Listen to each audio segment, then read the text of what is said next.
Bora. Muito bem. Abre lá, Salmo 19:7. O Salmo 19 é um salmo belíssimo, dividido em 3 partes. Uma fala sobre a glória de Deus manifesta na natureza, naquilo que ele criou. Tanto é que o versículo 1 diz: os céus declaram a glória de Deus. A segunda parte fala da glória de Deus manifesta na sua palavra, nessa sua revelação especial. E a terceira parte é o salmista falando como que ele reage ao ver a glória de Deus na criação e a glória de Deus na sua palavra. E aí no final ele fala, né? Quem pode ler para mim os 2 últimos versículos do Salmo 19? Pode ler, meu bem. 28 e 29, né? Isso, vai lá. Como você se atreve a me perseguir dizendo, é culpa dele? Salmo Deveria 19? Salmo 19. Nossa, gente.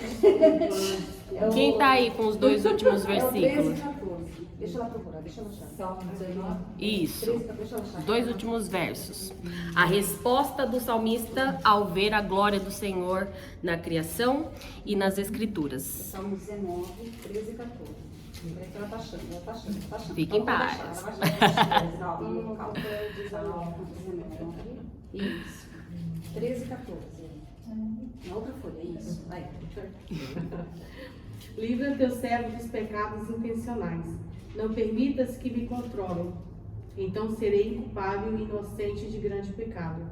Que as palavras da minha boca e a meditação do meu coração sejam agradáveis a ti, minha rocha e meu redentor. Amém.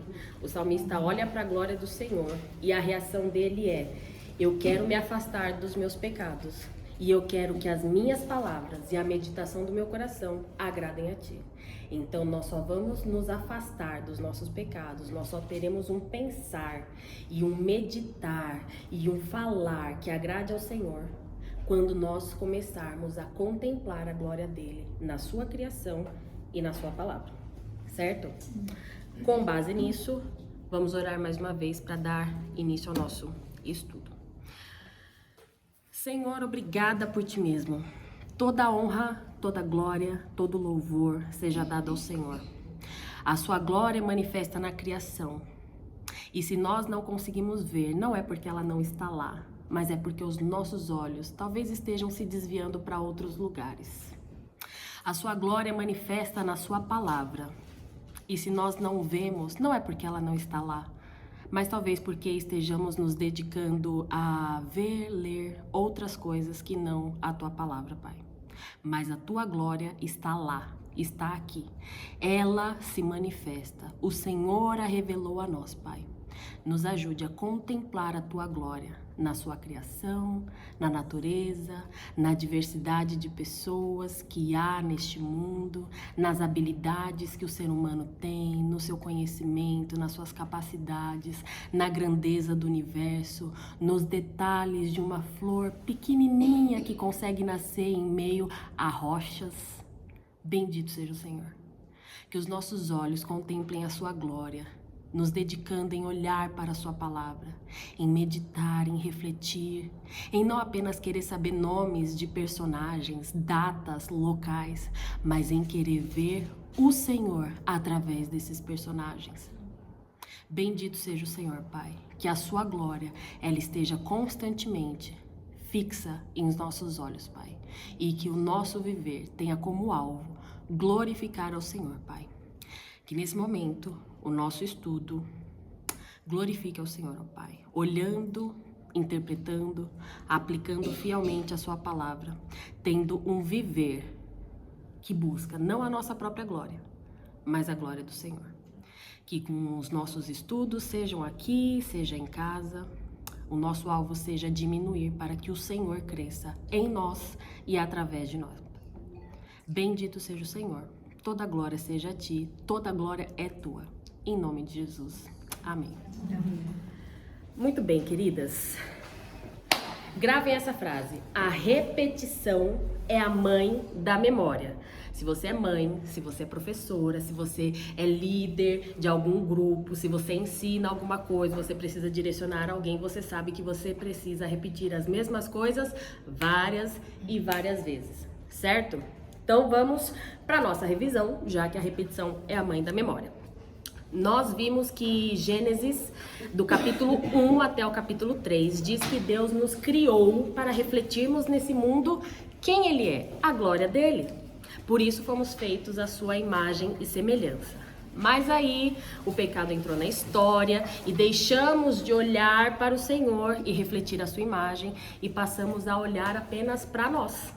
Só que agora nós estamos completamente sujos pelo pecado.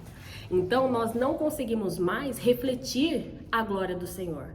Agora nós só conseguimos refletir a sujeira do pecado que há em nós. Mas Deus, e essas duas palavrinhas mudam tudo, como sempre diz o pastor Messias, mas Deus prometeu enviar alguém que nos tiraria do lamaçal do pecado, limparia a lama do pecado que estivesse em nós e nos faria ser capazes de refletir novamente a imagem do nosso Criador. E esse alguém é Jesus, o próprio Filho de Deus. E é sobre Jesus que nós estamos estudando, nos dedicando mensalmente em separar esse tempo juntas para aprender mais sobre a vida e o trabalho que Jesus veio fazer nesse mundo. Nossos estudos, então, são direcionados pelo livro Seja um Obreiro Aprovado, o volume 1, tá? Esse livro tem 6 volumes, a gente está estudando o volume 1.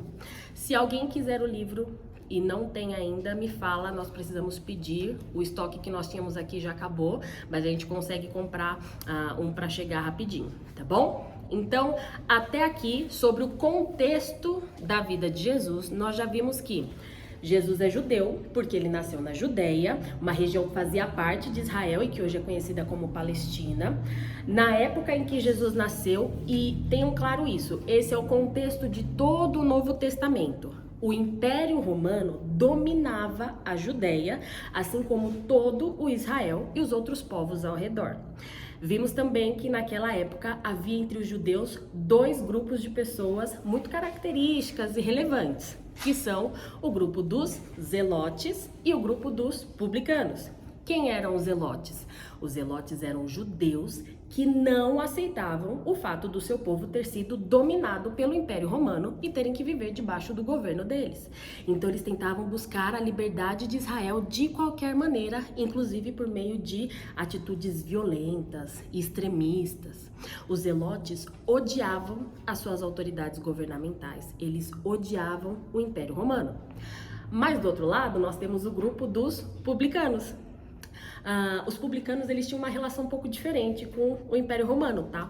Os publicanos também eram judeus, assim como Jesus, assim como os zelotes, porém eles trabalhavam, cooperavam com o Império Romano. E eles trabalhavam para o Império Romano cobrando impostos do seu próprio povo para repassar para o imperador. Só que eles também se aproveitavam desse trabalho para cobrar das pessoas um valor maior do que o valor que tinha sido exigido pelo Império Romano. E os publicanos enriqueciam em cima desse dinheiro que eles cobravam a mais.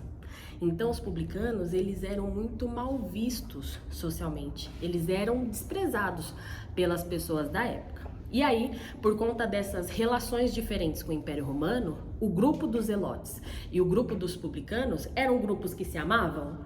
Não, eram grupos que se odiavam, tá bom? Um não concordava com o outro. Só que no último estudo, nós vimos que Jesus une pessoas que, sem ele, e se não fosse por ele, elas jamais se uniriam.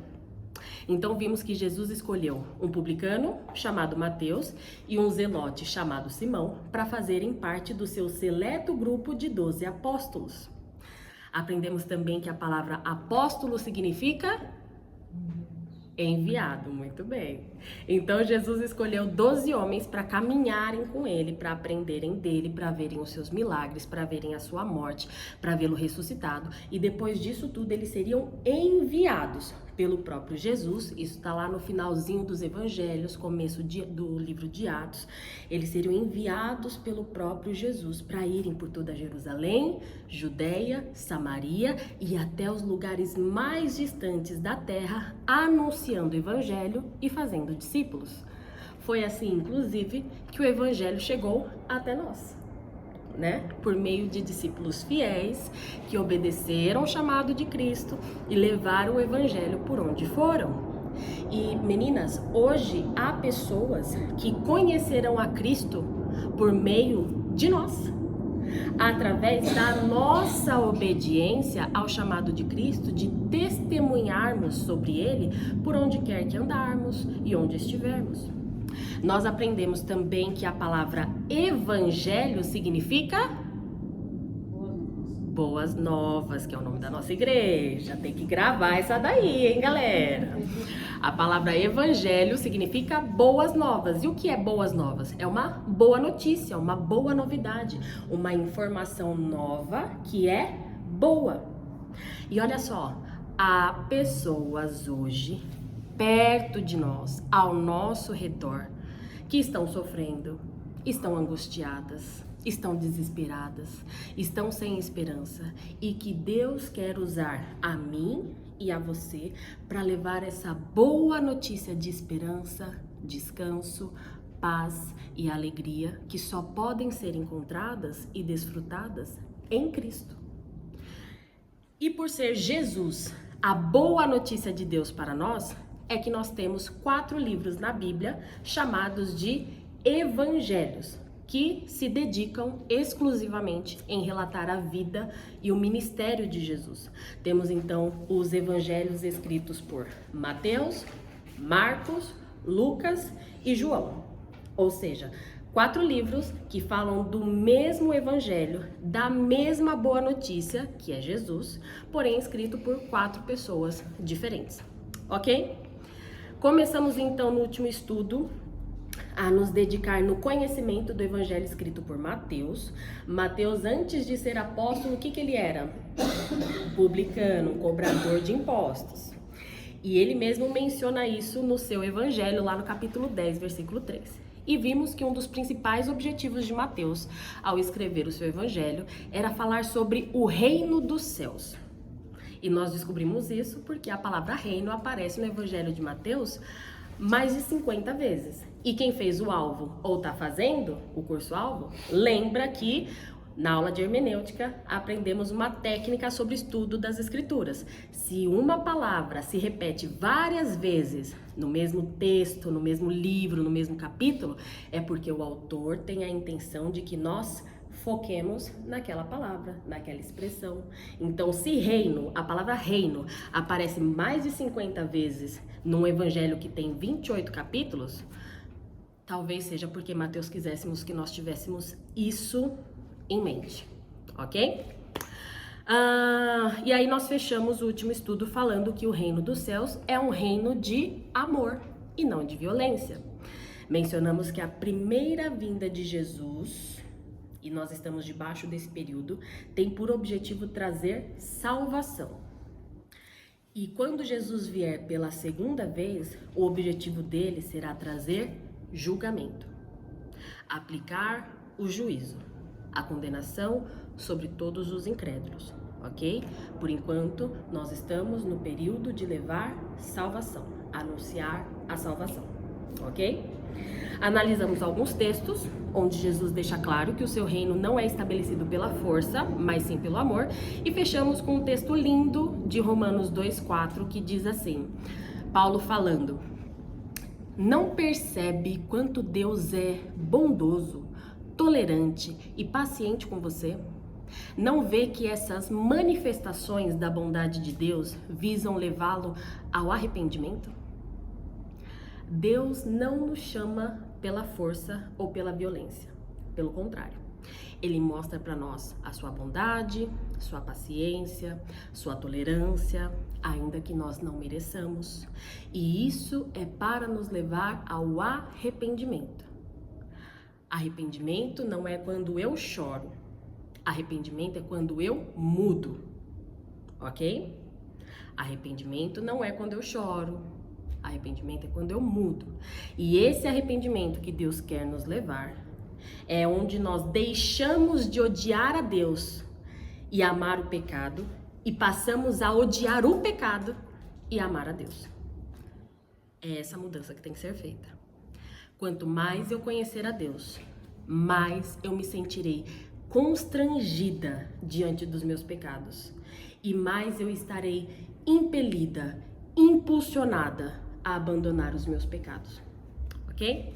E para hoje, ficamos de fazer a lição 4, que começa na página 27.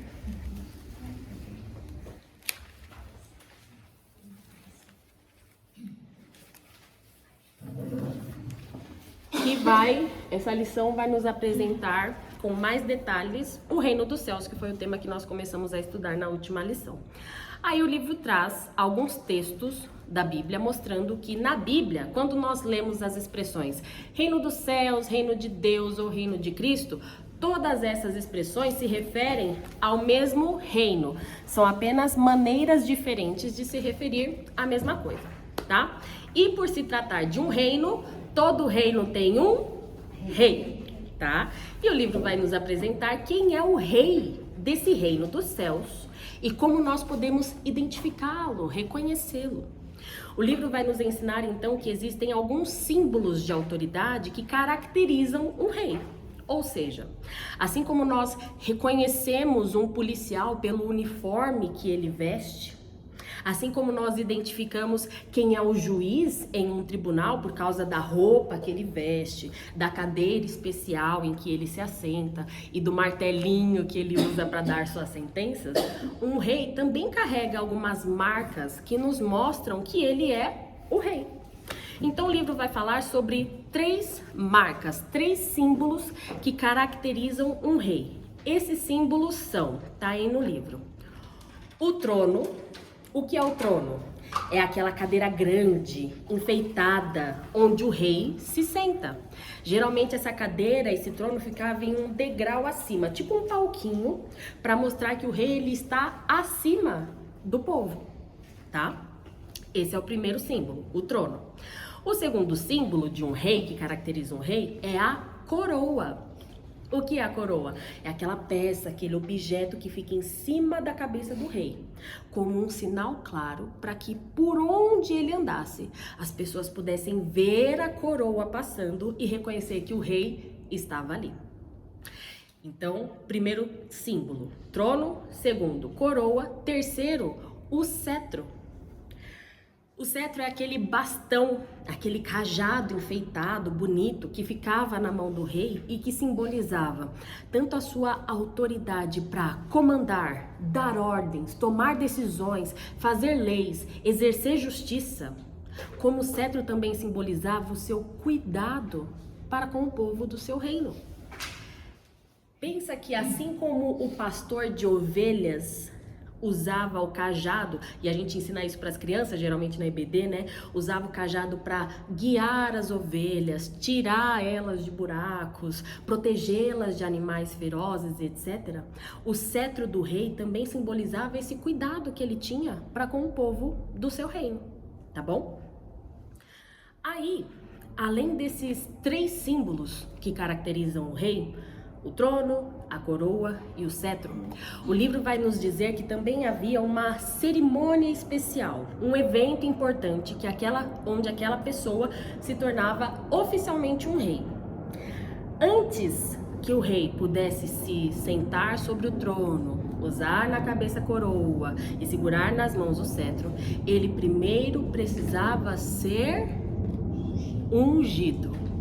Ou seja, primeiro eles faziam uma cerimônia solene, como se fosse um evento, uma festa muito importante, onde o principal momento desse evento era quando eles ungiam o rei. Ou seja, eles derramavam óleo sobre a cabeça desse novo rei. A palavra ungir basicamente significa derramar, espalhar. Ungir é isso, tá? E geralmente eles usavam óleo para derramar, espalhar sobre o novo rei. Pensa assim, quando você vai fazer um bolo, você não precisa untar a forma, espalhar lá uma manteiguinha, um óleo para o bolo não ficar grudado na forma? Pois bem, untar e ungir são palavras que vêm da mesma família, tá bom? Tem essa ideia de derramar, espalhar. Então, quando você for fazer um bolinho, lembra, esse bolo não é ungido, tá? Mas a forma tem que ser untada, tá bom? Tem bolo que Precisa. Então, no caso dessa festa, onde o novo rei era ungido, esse derramar, espalhar o óleo sobre a cabeça dele, trazia a ideia de alguém que foi consagrado. Quem já ouviu isso? Não toque no ungido do Senhor. Por quê? As pessoas falam isso, relembrando, né, algumas passagens bíblicas que falam que a pessoa ungida é uma pessoa consagrada, dedicada, separada por Deus para uma missão muito importante. Não é qualquer pessoa, é uma pessoa que foi tirada do meio do povo para uma missão importante. Além disso, esse ato de ungir o novo rei também era um sinal de que essa pessoa recebia de Deus autoridade e poder para exercer a sua função. E aí, minhas queridas cozinheiras, só para deixar claro, não era qualquer tipo de óleo, tá? Não era um óleo soia que eles usavam não para ungir o rei, tá? Geralmente, muito obrigada, meu bem. Geralmente, o óleo usado era um óleo especial, misturado com especiarias aromáticas. Pensa nos óleos corporais que são vendidos pela Natura, Boticário. Era um óleo desse tipo, tá? Um óleo perfumado, leve, que era absorvido facilmente pela pele. Não era um óleo pesado, que deixava a pele com aspecto gorduroso, como se o rei tivesse acabado de comer um frango frito e limpado a mão na testa, tá bom? Ter claro isso. Aí vamos ver alguns textos que falam sobre essas características acerca do rei. Então pega a sua Bíblia, hoje a gente vai movimentar bastante a nossa Bíblia. Abre lá em Êxodo capítulo 30, versículo 22. Êxodo capítulo 30, versículo 22.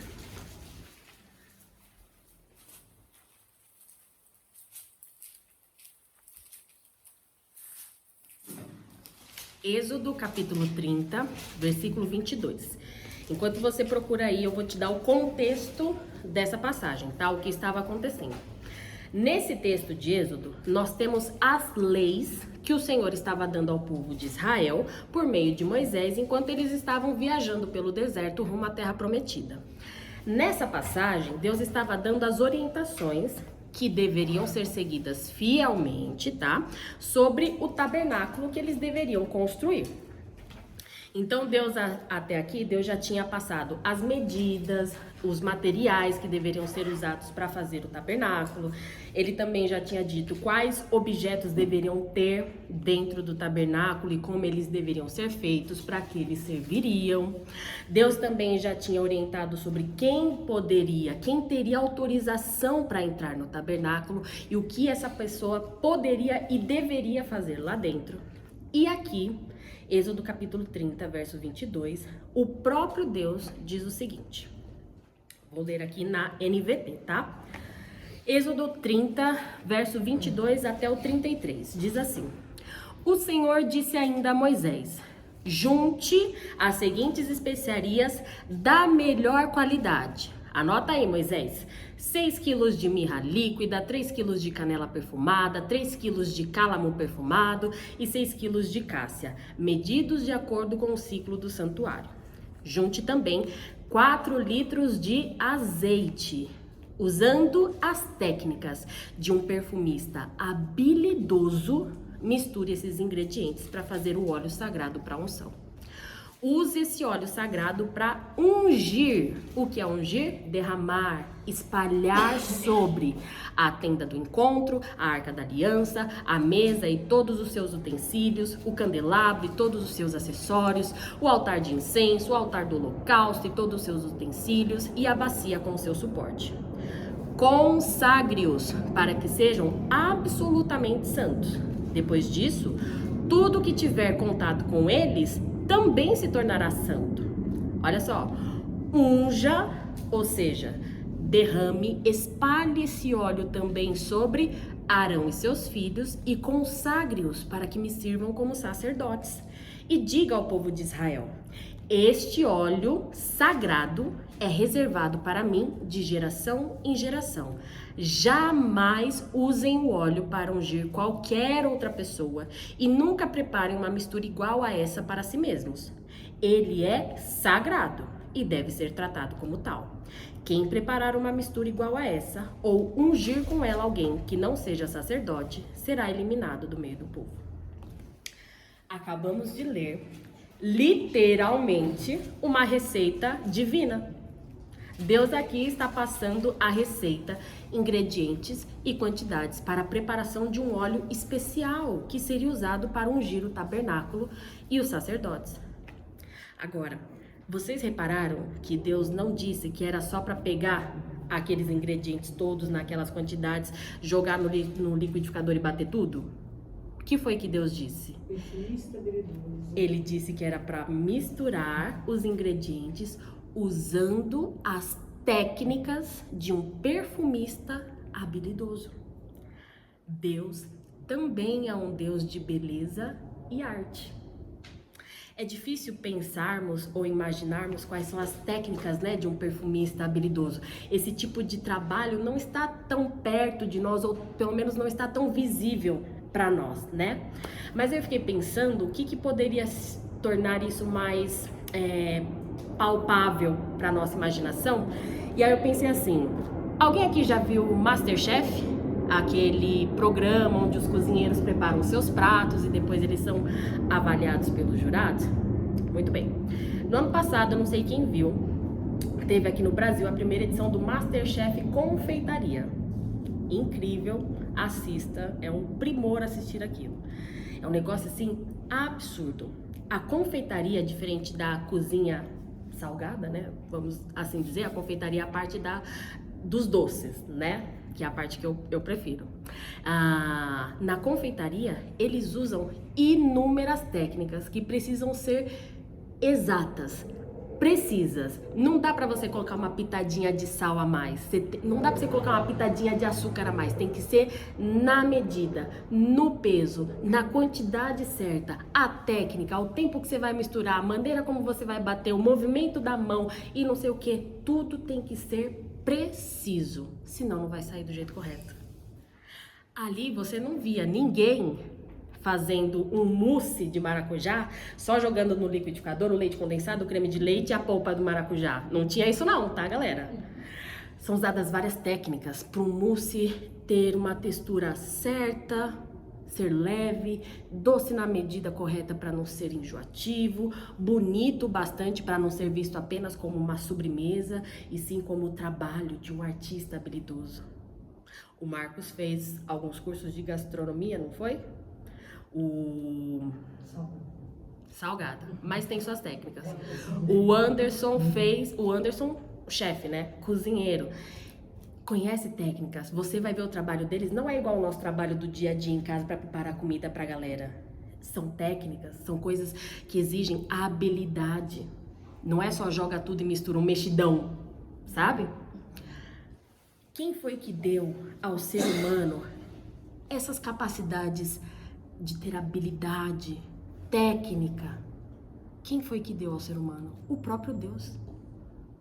Nós fomos criados à imagem e semelhança de um Deus que é artista, é criativo, é habilidoso, se importa com o que é belo.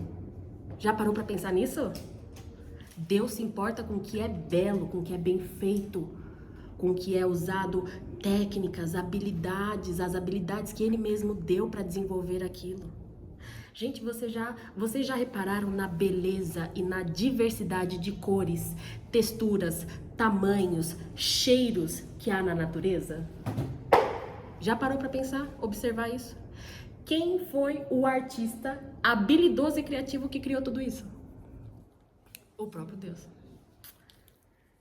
Mas vamos continuar, que não para por aqui essa glória de Deus manifesta na sua palavra e na sua criação. Esse texto de Êxodo que acabamos de ler mostra Deus passando a composição de um óleo perfumado especial que deveria ser usado apenas para o propósito que o próprio Deus designou. E esse propósito era ungir, espalhar aquele óleo sobre os itens que havia no tabernáculo e sobre os sacerdotes, que eram as pessoas que Deus havia autorizado a entrar no tabernáculo. E por que isso? Porque o tabernáculo era uma grande tenda que ficava no meio do povo enquanto eles estavam de viagem à Terra Prometida. Era uma tenda porque quando eles paravam para descansar, para dormir e tudo mais, essa tenda era montada, mas quando eles seguiam viagem, essa tenda precisava ser desmontada para seguir caminho, certo? Então, aquela tenda ficava ali no meio do povo para representar, simbolizar a presença de Deus ali entre eles. Esse é o objetivo, tá bom? Representar a presença de Deus no meio do povo. Aqueles objetos ungidos com o óleo foram objetos feitos e separados para estarem exclusivamente na casa do Senhor, que era essa tenda. Aqueles eram objetos santos. E santo na Bíblia não significa alguém sem erro ou algo sem defeito. Santo na Bíblia significa separado, tá bom? Vamos ter claro definição de conceitos. Santo significa separado. Por isso que Deus fala, sejam santos, como eu sou santo, porque Deus está separado de tudo que é mal e pecaminoso, e nós devemos nos separar de tudo que é mal e pecaminoso, tá bom? E os sacerdotes eram homens separados por Deus para viverem em função de servir ao Senhor, apresentando para Deus as ofertas e sacrifícios que o povo levava para terem seus pecados perdoados. Então, o sacerdote, por causa da sua função de altíssima importância, por ter sido alguém escolhido e separado por Deus para essa tarefa especial, ele passava por esse ritual de ser ungido com o óleo. E o tabernáculo, por ser a casa do Senhor ali no meio do povo, também precisava ser ungido com o óleo, tá bom? Aí mais pra frente, lá no livro do profeta Samuel, nós temos a narração da escolha do primeiro rei que houve em Israel. Quem lembra aqui quem foi o primeiro rei de Israel? Saul. Muito bem, Saul. Pois bem, Deus usou o profeta Samuel para ungir Saul para que ele se tornasse oficialmente rei sobre Israel. Então abre lá comigo em 1 Samuel 10, versículo 1. 1 Samuel 10, quer dizer, 1 Samuel 10, porque é um livro, né? Primeiro livro de Samuel, capítulo 10, versículo 1. E aí eu vou pedir para que alguém que tenha a versão NAA, a Nova Almeida Atualizada, ou a ARA, Almeida Revista Atualizada, leia para mim. 1 Samuel 10, versículo 1. Quem tiver a NAA ou a ARA, lê para mim, por favor, o que diz aí. 1 Samuel, capítulo 10, versículo 1. Tomou Samuel um vaso de azeite e água, meu Deus, e água. Sexta-noite, eu vou te dar uma. Fique em paz. Tomou Samuel um vaso de azeite e lhe o derramou sobre a cabeça e o beijou. E disse: Não te ungiu porventura o Senhor por príncipe sobre a sua herança, o povo de Israel? O que foi que ele pegou para derramar sobre Saul? Azeite. Azeite. Provavelmente não era apenas um azeite de oliva puro, tá? Mas sim ele misturado com especiarias aromáticas aí, tal qual foi feito com os sacerdotes, porém não a mesma receita. Lembra? Porque aquela receita era específica para os sacerdotes e o tabernáculo. Aí, olha que interessante. Vou abrir um parênteses aqui do nosso estudo e fazer uma observação rápida, tá? Depois que Saul foi proclamado rei e todo o povo ficou ciente disso, olha o que diz o verso 25 desse mesmo capítulo. Eu vou ler aqui na NVT. 1 Samuel 10, versículo 25. Saul foi proclamado rei e olha só o que acontece. 1 Samuel 10, 25 diz assim: Então Samuel explicou ao povo, tô lendo na NVT, explicou ao povo os direitos e deveres do rei. escreveu-os num rolo e o colocou diante do Senhor. Depois mandou o povo todo para casa. Olha só, Saul foi o primeiro rei de Israel.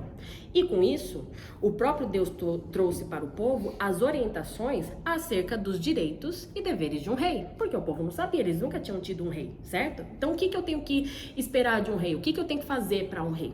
Deus foi lá e deu as orientações. Nenhuma autoridade tem liberdade para fazer o que ela bem quiser, tá? E Deus sempre agraciou o seu povo, deixando o seu povo munido de orientações suficientes para o seu povo saber quais são os benefícios, os privilégios que suas autoridades têm por serem autoridades, mas também quais são as responsabilidades, tarefas que eles têm justamente por serem autoridades.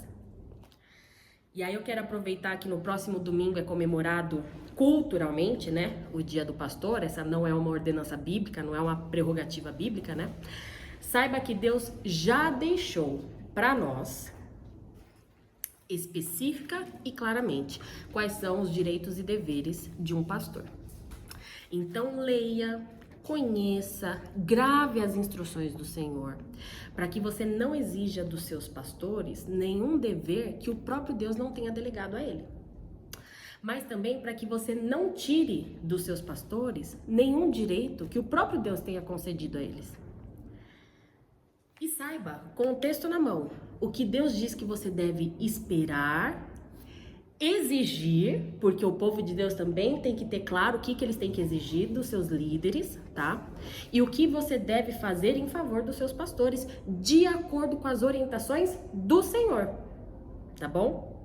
Já que o seu pastor ou qualquer outra autoridade que você tenha dentro da igreja, ele é uma autoridade instituída por Deus e que deve seguir fielmente, o pastor deve seguir fielmente as orientações daquele que o colocou nessa posição. E aí você pode começar, você pode estar pensando, tá, mas que texto que eu leio? Aí você pode começar lendo as cartas pastorais, por exemplo. Ou seja, as cartas que Paulo escreveu justamente para orientar dois jovens pastores, Timóteo e Tito. Então depois dá uma lida lá em 1ª e 2ª Timóteo e Tito. São cartas curtinhas, você lê rapidinho. Lá também vai falar sobre os deveres dos diáconos, tá? Inclusive. Então não vamos fazer como os saduceus, que tiveram que ser repreendidos de uma forma bem feia ali por Jesus. Tiveram que ouvir o Jesus falando o quê? Vocês erram porque não conhecem as escrituras, tá bom? Então não vamos errar porque nós não conhecemos as escrituras, tá? Fecha parênteses, vamos continuar. Agora nós vamos pular toda a história de Saul e vamos para o momento da sua morte. Os filisteus atacaram Israel, cercaram Saul, mataram 3 filhos de Saul e ainda deixaram Saul gravemente ferido. Saul não queria correr o risco de ser pego pelos filisteus para ser torturado e tal, então ele pediu para o seu escudeiro matá-lo, mas o homem não quis fazer isso. Então Saul pegou a sua própria espada e se jogou sobre ela, mas ele não morreu imediatamente, ele ficou ali apoiado, preso naquela lança, agonizando. Então um dos seus soldados chegou, viu ele ali e Saul pediu para esse soldado ir lá e termina logo com isso, termina de me matar, eu não aguento mais, eu tô sofrendo, eu tô sentindo muita dor. E aí esse soldado foi lá e fez o que Saul pediu e terminou, né, de matar Saul. Aí, depois, esse mesmo homem, esse mesmo soldado foi correndo contar para Davi que Saul estava morto. E ele contou o que aconteceu. E aí ele diz o seguinte, 2 Samuel agora, capítulo 1, verso 10. 2 Samuel 1, verso 10. Diz assim, esse soldado contando para Davi sobre a morte de Saul. Então o matei, pois sabia que ele não sobreviveria. Em seguida, tomei sua coroa e seu bracelete e os trouxe para cá, para o meu senhor. Lembra que estamos falando dos símbolos que caracterizavam o rei, né? Então a coroa era o objeto que estava constantemente com o rei. E aqui nós vemos Saul morrendo, inclusive com a coroa na cabeça, tá bom? Então, aonde quer que ele fosse, ele iria com a coroa sobre a sua cabeça, tá? Agora vamos pular mais um pouco da história. Vocês se lembram que Saul foi um rei conforme os critérios do povo, tá? O povo de Israel era governado pelo próprio Deus. Aí eles começaram a olhar para os povos ao redor, invejaram e disseram: ah, Senhor, pensando bem, nós queremos ter um rei como os outros povos têm, né? A gente quer um rei alto, forte, corajoso, alguém que a gente possa olhar e ver claramente que ele é a nossa autoridade. A gente não consegue ver o Senhor, tá? Então a gente quer ver alguém, quer ver alguém que seja a nossa autoridade. Aí Deus foi lá e fez a vontade do povo, né? Saul era esse tipo de homem de acordo com os critérios que o povo tinha, que o povo queria, tá?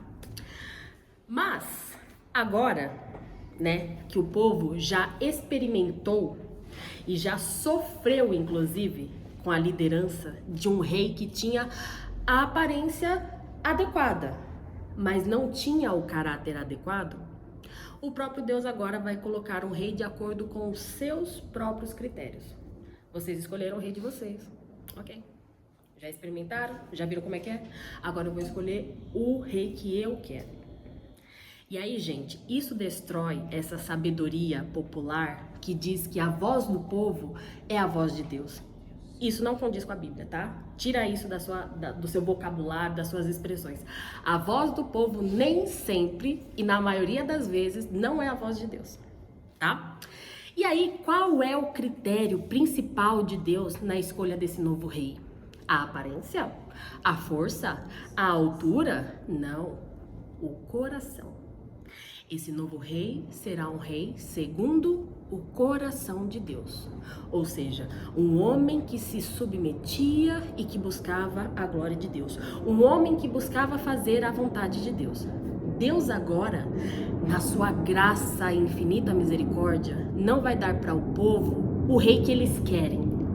Agora Deus vai dar ao povo o rei que eles precisam. Um rei que vai buscar fazer não a vontade do povo, mas a vontade de Deus. Uma boa autoridade, um bom pastor, um bom líder. E se você é autoridade sobre alguém, a sua liderança só vai ser boa quando você fizer a vontade de Deus. Quando você ouvir mais a Deus do que as pessoas que você está liderando. Porque nem sempre o que elas vão pedir para você está de acordo com a vontade de Deus, tá? E quem foi esse novo rei que Deus escolheu? Davi. Davi era um homem segundo o coração de Deus. Davi era um homem perfeito? Não. E Deus nunca escondeu isso de nós. Deus não tem problema nenhum em lidar com a verdade dos fatos. Não é um problema para Deus deixar lá registrado muitos pecados de Davi, tá bom? Só que Davi tinha um coração ensinável. E o que isso quer dizer? Davi tinha um coração disposto a aprender. Ele errava, e errava muito, errava feio, a gente sabe as histórias de Davi. Mas ele estava disposto a ouvir a repreensão. Ele fazia as avaliações adequadas sobre sua vida. Ele sabia reconhecer seus pecados, pedir perdão e caminhar em uma direção diferente. Vai ler os Salmos de Davi, Salmo 50, Salmo 51, como ele fala do sofrimento, da angústia diante dos seus pecados e como ele trata aquilo diante do Senhor, tá? Aqui esse rei, Davi, o que Deus está ensinando não é sobre ser alguém perfeito. É sobre ser alguém ensinável, alguém disposto a aprender. O oposto dessa pessoa é o orgulhoso, que Saul era. É o orgulhoso. Sabe aquela pessoa orgulhosa, turrona, cabeça dura, que acha que tá sempre certa, não aceita conselhos e muito menos a repreensão. Você vai repreender ela, vai falar: olha, meu querido, isso que você fez, olha, aquilo que você falou, e ela sempre vem com 10 pedras na mão para te revidar. Essa pessoa não é uma pessoa segundo o coração de Deus. Aquela pessoa que não muda, que continua dando murro em ponta de faca, essa pessoa não está agindo de acordo com o coração de Deus. E Deus vai chamar essa pessoa, no livro de Provérbios, de tola, insensata, escarnecedora, zombadora. Espero que nós não estejamos nesse grupo de pessoas. Enfim, Davi se torna rei. Em 1 Samuel 16:13, não precisa abrir, narra o momento em que o profeta Samuel ungiu Davi com o óleo. Há textos que também narram, né, Davi derrotando outros reinos e tomando a coroa do rei para si, em sinal de que ele agora era o rei acima daquele rei que foi morto, né, ou daquele reino que ele conquistou. E aí Davi, sendo um rei sábio e temente ao Senhor, ele escreveu algumas poesias exaltando ao Senhor e sempre usando palavras que faziam sentido com o seu contexto de rei. Muitos dos salmos são salmos de Davi, são poesias, canções que ele escreveu, tá bom? Contemplando aí o seu relacionamento com Deus, a beleza do Senhor. E aí, abre lá, Salmo 110, verso 2. Olha esse trecho dessa poesia que Davi escreveu, fazendo uso aí de um objeto que fazia parte aí da sua realidade de rei. Salmo 110, versículo 2. Agora eu vou ler na NAA, tá? Porque é isso, né, gente? Temos muitos recursos de traduções, então a gente vai usando as que ficam mais fáceis para o nosso entendimento de cada texto, tá? Não é pecado você ler outras traduções da Bíblia, tá bom? Pelo contrário, faça bom uso delas para melhorar a sua compreensão do texto bíblico, tá? São recursos de Deus para nós. Salmo 110, verso 2, na NAA, diz assim: o Senhor lhe enviará de Sião o cetro do poder, dizendo, domine entre os seus inimigos. Tem todo um contexto aqui messiânico e tal, mas nesse trecho especificamente, Davi faz uma afirmação de que da cidade de Sião, que era a cidade de Davi, Deus levantaria alguém com cetro de poder. Lembra para que servia o cetro? Para o rei colocar ali, fazer justiça, dar suas leis, suas ordens. Então ele fala que vai vir alguém com um bastão de autoridade de rei para dominar sobre todos os seus inimigos. Davi conhecia muito bem a utilidade do cetro, mas ele aqui não está falando de si mesmo, tá? Ele está se referindo a um outro rei que Deus levantaria, que viria daquela cidade e que inclusive a gente está estudando sobre ele. Muito bem.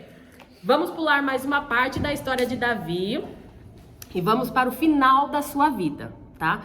Davi já estava bem velhinho, perto de morrer, não conseguia mais cumprir sua função de rei. O comecinho de 1 Reis fala, inclusive, que ele estava naquele estágio da vida que ele não conseguia nem mais ter calor corporal, precisava vir alguém, ter todo um trabalho ali para aquecer Davi, porque ele já estava assim o corpo bastante fragilizado, tá? Então, agora que ele não consegue mais exercer o seu reinado, ele precisava colocar alguém para tocar o reino em seu lugar, né? E quem foi essa pessoa? Salomão, o filho de Davi.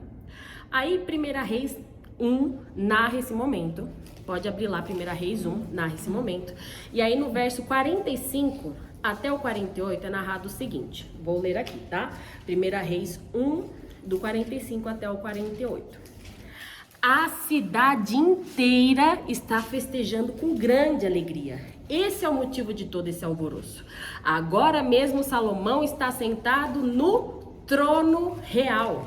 E todos os oficiais do rei foram cumprimentar Davi e lhe disseram: que o seu Deus torne a fama de Salomão ainda maior que a sua, e que o reinado de Salomão seja ainda maior que o seu. E deitado na cama, o rei, Davi, curvou-se em adoração e disse, versículo 48. Louvado seja o Senhor, o Deus de Israel, que hoje escolheu um sucessor para sentar-se em meu trono, enquanto ainda estou vivo para ver isso acontecer. O trono, lembrando, era cadeira especial e exclusivamente do rei. E claro, Salomão também passou pelo ritual de ser ungido com óleo, né? Volta lá um pouquinho no mesmo capítulo, verso 39, 1 Reis 1, 39. Diz assim: ali o sacerdote Zadok pegou uma vasilha de óleo da tenda sagrada e ungiu Salomão. Em seguida, tocaram a trombeta e todo o povo gritou: Viva o rei Salomão! Certo? Alguns textos aí pra gente ver o uso da coroa, do trono, do cetro, né, nesse contexto de reis. Agora que nós já falamos desses elementos especiais que o rei usava, e já falamos também sobre a cerimônia, né, de ungir o rei, olha só que legal. A maior parte do Antigo Testamento foi escrito na língua hebraica, que era a língua oficial do povo de Israel. Tá?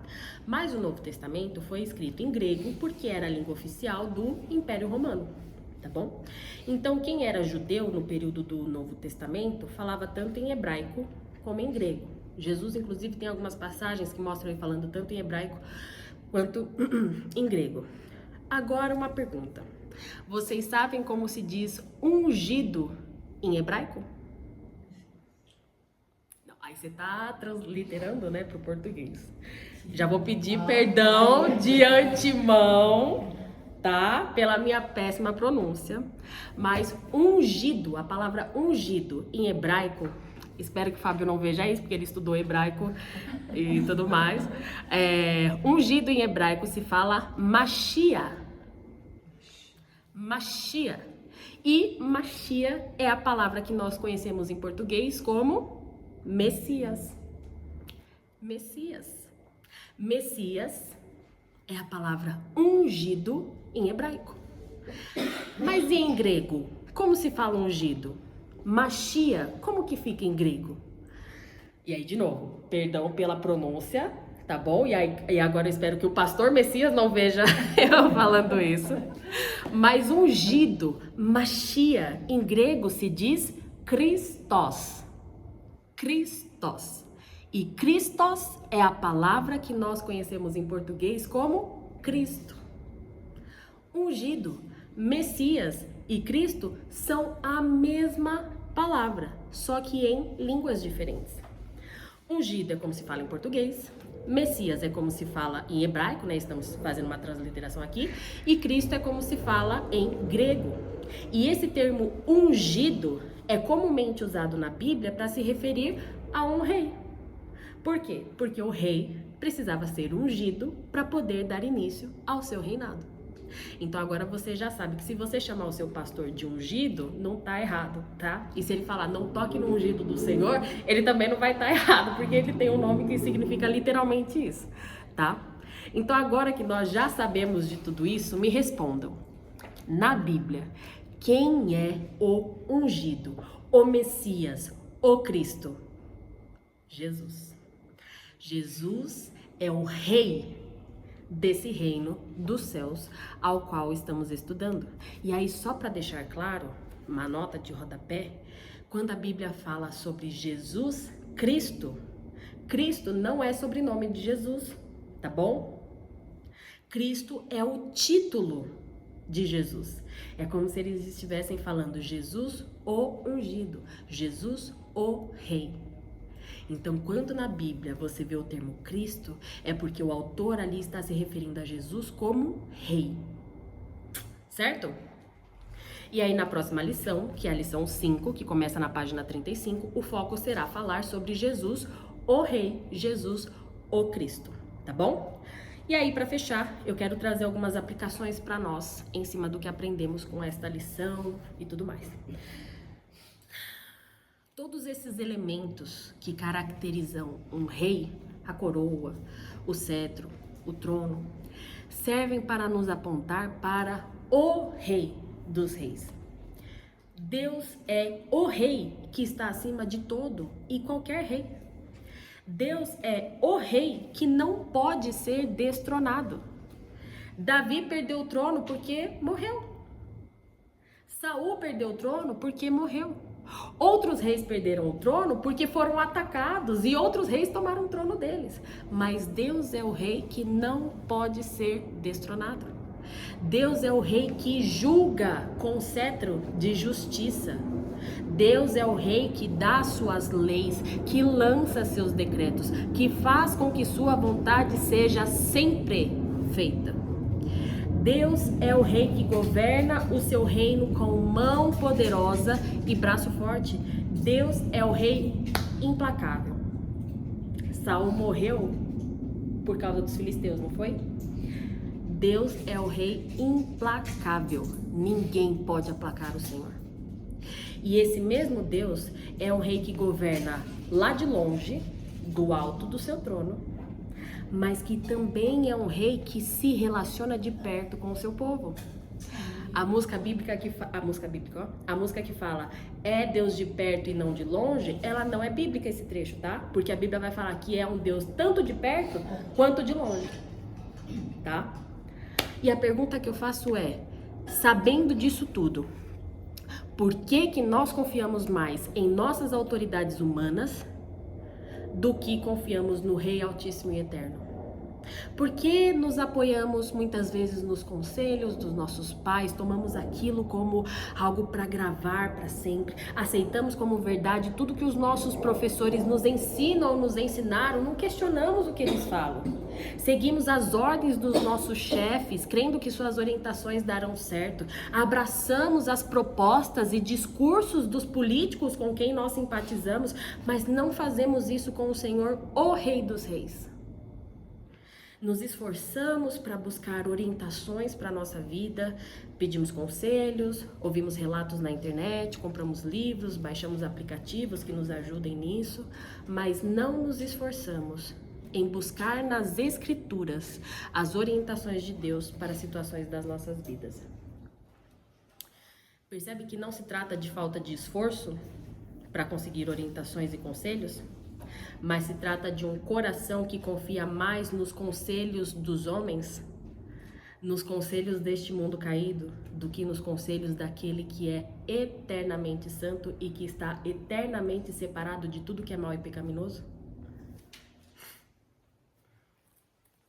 Lançamos nossas ansiedades e angústias sobre qualquer pessoa que esteja com ouvidos disponíveis para ouvir o nosso desabafo. Mas não fazemos isso com Deus em oração, sendo que podemos desabafar para Ele a qualquer hora, em qualquer lugar, da maneira como estamos, não importa onde seja. Percebe que não é sobre não querer desabafar, e sim não querer desabafar com Deus? Adoramos e nos prostramos diante das coisas deste mundo, mas não queremos nos curvar diante de Deus, o Rei dos Reis. Estamos dispostos a sacrificar nossas vidas, nossas famílias, nosso tempo, nossos recursos, só para conseguir obter coisas, alcançar reconhecimento, chegar a determinada posição ou lugares, enfim. Estamos dispostos a nos sacrificar por qualquer coisa que esse mundo passageiro possa nos oferecer. Mas não queremos nos entregar por inteiro, como sacrifício vivo ao Senhor, fazendo da nossa vida um culto racional dedicado a Ele, como diz Paulo em Romanos 12. Deus é o Rei que já tem a data marcada na agenda dele do dia em que eu e você teremos que nos apresentar diante dele, quer você queira ou não, para prestar contas sobre como vivemos a nossa vida, sobre como servimos em seu reino. Você pode até querer viver em negação, tá? Como se esse dia nunca fosse chegar, tratando quase como se fosse uma lenda. Mas eu quero que você saiba que esse dia vai chegar. Essa vida aqui, debaixo do sol, como diz Eclesiastes, ela é muito breve. Tão breve quanto a existência de uma bolha de sabão. Já fez uma bolha de sabão? Com aquele brinquedinho que a gente faz com criança? Por quanto tempo dura aquela bolha de sabão? Ó, assim. Mas a eternidade com o Senhor, ela vai durar para sempre. Não troque o que é eterno por aquilo que é passageiro. Fazer isso é tolice, é insensatez, é não ter noção, que é o que significa ser insensato, alguém sem noção, sem saber da realidade, é não ter noção da realidade da sua própria vida. Não viva miseravelmente, mediocremente, limitada, presa, escravizada às coisas desse mundo, que os ladrões podem roubar, a traça pode corroer, o tempo pode deteriorar, a morte pode separar. Viva pelo que é eterno. Viva para aquele que é eterno. Olhe mais para o alto do que para os lados. Siga as instruções do Senhor, mesmo sem saber no que vai dar, mas obedeça. Obedeça em fé. Fé é isso. Eu faço o que Ele manda, sem precisar saber no que isso vai dar. Porque Ele que mandou, Ele é bom, Ele não está querendo o meu mal. E Ele não é mau. Ele não faz pegadinha com o seu povo. Tá? Escolha hoje viver para servir ao Rei dos Reis e Senhor dos Senhores, onde quer que você esteja. E eu vou terminar com as palavras, parafraseando as palavras de Josué, um texto muito conhecido, Josué 24:15, depois de dar um sermão para o povo. Josué diz o seguinte, e aí eu vou parafrasear aqui, tá? Se para alguém aqui parece ruim, desagradável, desconfortável servir ao Senhor, e eu já quero adiantar aqui, viver como em sacrifício vive ao Senhor, é isso, é você se sacrificar, nem sempre vai ser confortável, nem sempre vai ser agradável, porque é um sacrifício. Se fosse sempre bom e tranquilo, não seria um sacrifício, tá? Se para alguém aqui parece ruim, desagradável, desconfortável servir ao Senhor, viver para o Senhor. Se alguém aqui não quer servir ao Senhor, então escolha logo a quem você irá servir. Você quer servir ao seu trabalho? Você quer servir para buscar fama? Tornar o seu nome conhecido nesse mundo, um nome que vai ser conhecido por um tempo e depois vai desaparecer na história. Você quer viver para servir os seus relacionamentos, porque você tem medo de perder determinados contatos, o relacionamento com determinadas pessoas. Você quer viver para servir ao dinheiro ou à conquista de bens materiais que a traça vai corroer, que às vezes uma chuva pode acabar com tudo. Você quer servir aos estudos, ao conhecimento, achando que quanto mais conhecimento você tiver, isso vai te trazer alguma coisa? Escolha hoje a quem você vai servir. Mas saiba que o meu posicionamento é o mesmo de Josué. O meu posicionamento é: eu e a minha casa, nós serviremos ao Senhor. Vamos orar? Senhor, Rei dos Reis, Senhor dos Senhores, aquele que governa sobre nossas vidas, quer nós queiramos ou não, quer nós vejamos ou não, a tua boa mão está sobre nós, Pai. Ainda que nós muitas vezes não paremos para ver isso, ainda que muitas vezes nós não paremos para contemplar isso, Pai. O Senhor é o Deus que governa as nossas vidas, as nossas circunstâncias, as pessoas ao nosso redor, a nossa saúde, aquilo que nós temos, aquilo que não temos, aquilo que perdemos, aquilo que conquistamos. O Senhor governa tudo isso para a sua glória e para o nosso maior bem. E o Senhor faz isso lá do alto, do seu trono, acima de todo o universo. Mas o Senhor também está aqui conosco, ao nosso lado, tão perto a ponto de colocar o teu próprio Espírito para habitar dentro de nós. Que bênção, Senhor!